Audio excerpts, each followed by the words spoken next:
નમસ્કાર વિદ્યાર્થી મિત્રો આજે આપણે આ વિડીયોની અંદર ધોરણ 6 વિષય સામાજિક વિજ્ઞાનની સ્વઅધ્યયન પોથીનો પાઠ નંબર 6 મૌર્ય યુગ ચંદ્રગુપ્ત અને સમ્રાટ અશોકની વાત કરવાના છીએ।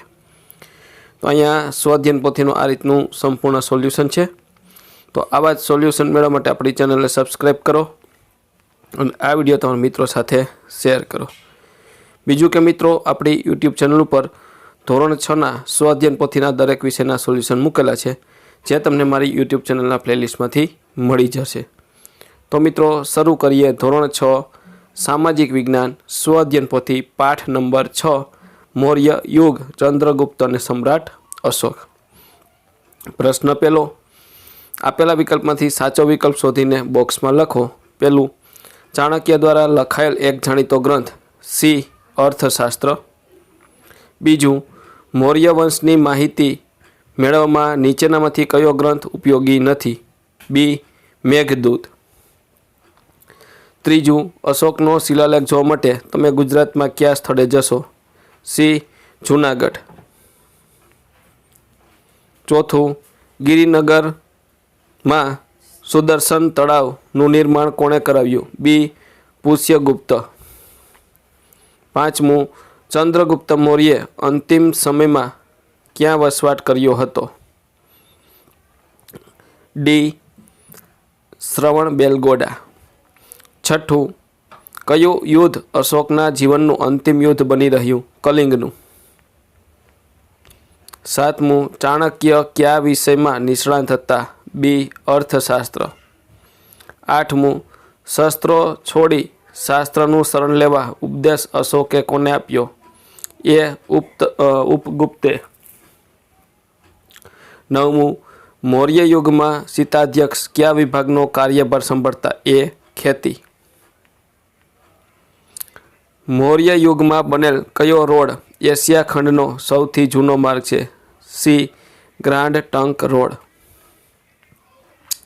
ત્યાર પછી બંધ બેસતા જોડકા જોડો।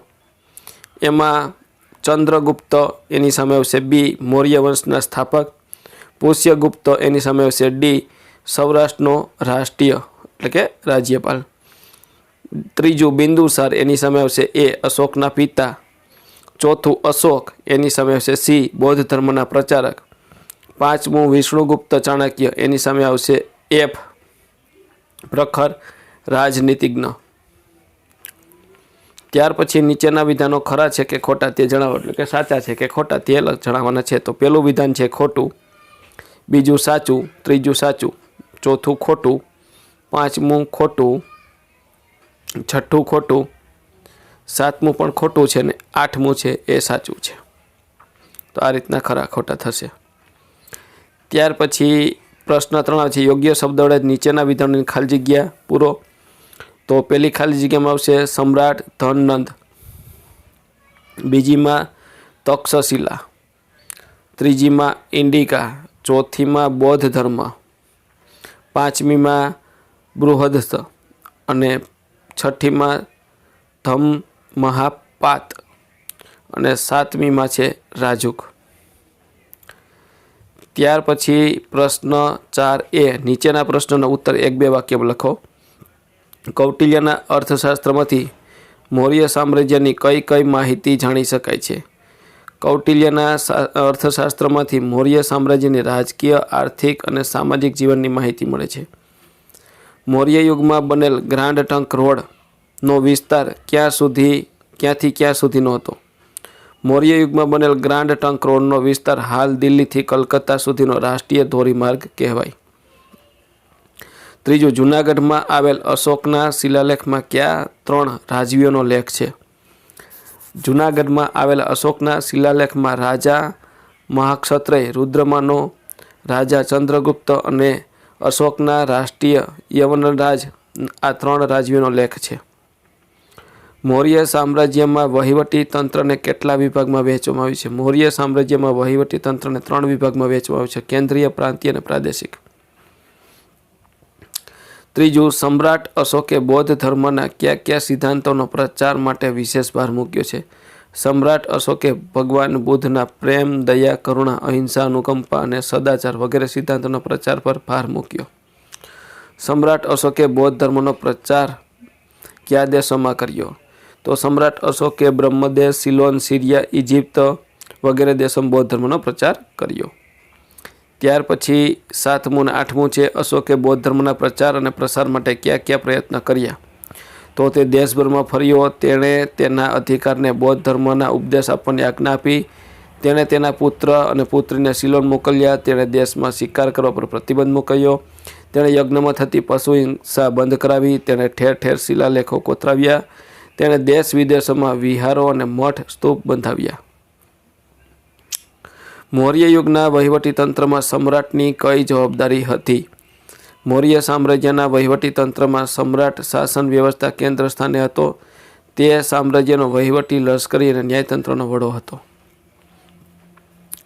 બી આવે છે, નીચેના સ્થળો વિશે 1-2 વાક્યમાં પરિચય આપો. કલિંગ, મગધની પાડોશમાં આવેલ કલિંગ નંદ રાજાઓના સમયમાં મગધ સામ્રાજ્યનો એક ભાગ હતો. મૌર્ય શાસનમાં તે સ્વતંત્ર થઈ ગયું.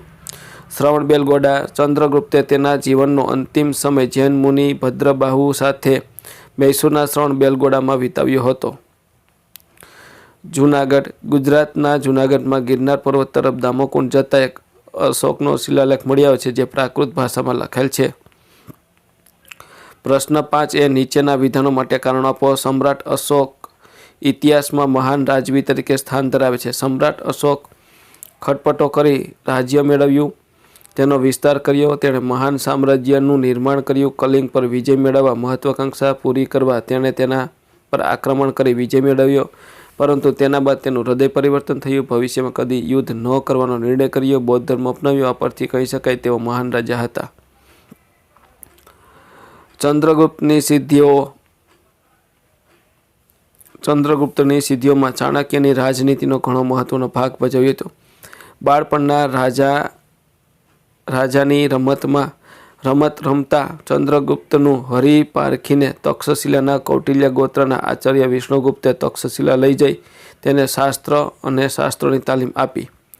ચાણક્યની તાલીમની મદદથી અને માર્ગદર્શનથી ચંદ્રગુપ્ત મૌર્ય ઈસવીસન પૂર્વે 321માં નંદનવંશના અંતિમ સમ્રાટ ધનાનંદને હરાવીને મગધની ગાદી સંભાળી અને મૌર્ય વંશની સ્થાપના કરી. ચાણક્યની રાજનીતિ અને વહીવટી અંગેની કુશળતાનો સંપૂર્ણ લાભ ચંદ્રગુપ્તને મળ્યો. ચંદ્રગુપ્તની તમામ સિદ્ધિઓમાં ચાણક્યના માર્ગદર્શનનો ઘણો મહત્વનો ભાગ ભજવ્યો હતો. ભારતના રેખાંકિત નકશામાં મૌર્ય સામ્રાજ્યના નીચે મુજબના મુખ્ય સ્થળો છે: પાટલીપુત્ર, સાંચી, કલિંગ, સારનાથ, ગિરિનગર. તો એને આ રીતના અહીંયા આપણે નકશામાં દર્શાવવાના છે. ત્યાર પછી ટૂંકનો જ લખવાની છે, એમાં ચંદ્રગુપ્ત મૌર્ય. તો આ રીતની મિત્રો તમે ચંદ્રગુપ્ત મૌર્ય વિશે ટૂંકનો જ લખી શકો છો. અહીંયા આપી છે, કૌટિલ્યના ગોત્રના આચાર્ય વિષ્ણુગુપ્તે તક્ષશિલાના ચંદ્રગુપ્તને તક્ષશિલા લઈ જઈ શસ્ત્ર અને શાસ્ત્રની તાલીમ આપી. તો આ રીતનું તમે અહીંયા લખી શકો છો ટૂંકનો. ત્યાર પછી બિંદુસાર આવે છે. તો બિંદુસાર વિશે પણ આ રીતની ટૂંકનો લખી શકો છો.